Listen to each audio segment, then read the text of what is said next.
মৃত্যুর পর প্রথম রাতে কি হয়? বিসমিল্লাহির রহমানির রহিম।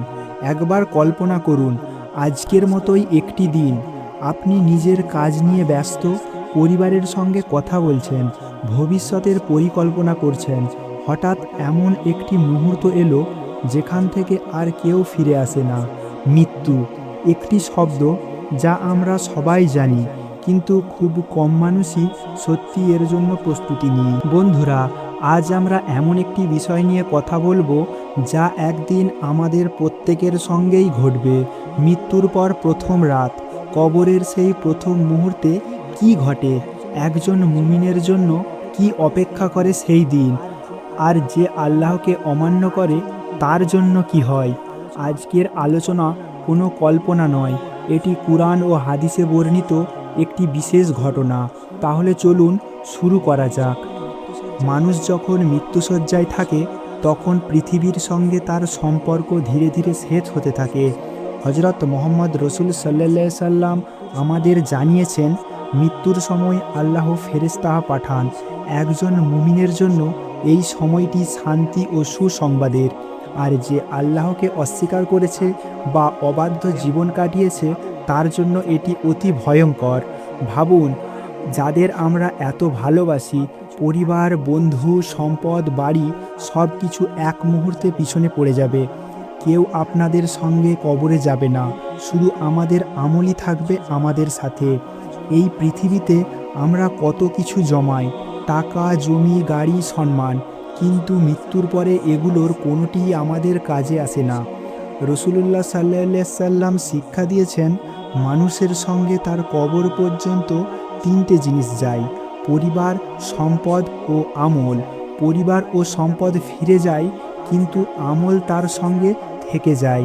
একবার চিন্তা করুন, যদি আজ রাতেই আপনার শেষ রাত হয়, আমরা কি সেই সাক্ষাতের জন্য প্রস্তুত?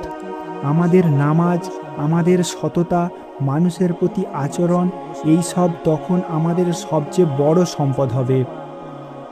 মৃত্যুর পরে মানুষকে গোসল করানো হয়, কাফন পরানো হয়, জানাজা পড়ানো হয়, তারপর তাকে কবরে শুইয়ে দেওয়া হয়।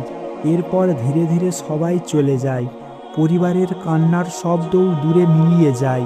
কবরের চারপাশে নেমে আসে গভীর এক নীরবতা। যে মানুষটি কিছুক্ষণ আগেও পৃথিবীর আলো দেখছিল, সে এখন এক নতুন জগতের যাত্রী। এই জীবনকে বলা হয় বারজাখের জীবন, যা দুনিয়া ও কিয়ামতের মধ্যবর্তী সময়। এরপর শুরু হয় এমন একটি অধ্যায় যার কথা শুনলে মানুষের হৃদয় কেঁপে ওঠে, কিন্তু একজন সত্যিকারের মুমিনের জন্য এটি শুধু ভয়ের বিষয় নয়, এটি হতে পারে শান্তির এক নতুন সূচনা। তাই দুনিয়ায় থাকতেই আমাদের নিজেদেরকে প্রশ্ন করা উচিত, আমি কি আল্লাহর হক আদায় করছি? আমি কি মানুষের হক নষ্ট করছি? আমি যদি আজ মারা যাই তাহলে কি আমি যদি আজ মারা যাই তাহলে কি নিয়ে আল্লাহর সামনে দাঁড়াবো? বন্ধুরা, এই প্রশ্নগুলোর উত্তর একদিন আমাদের সবাইকেই দিতে হবে। তাই এখনও সময় আছে, তওবা করার সময় আছে, নিজেকে বদলে নেওয়ার সময় আছে। কারণ মৃত্যু কখন আসবে আমরা তা কেউই জানি না।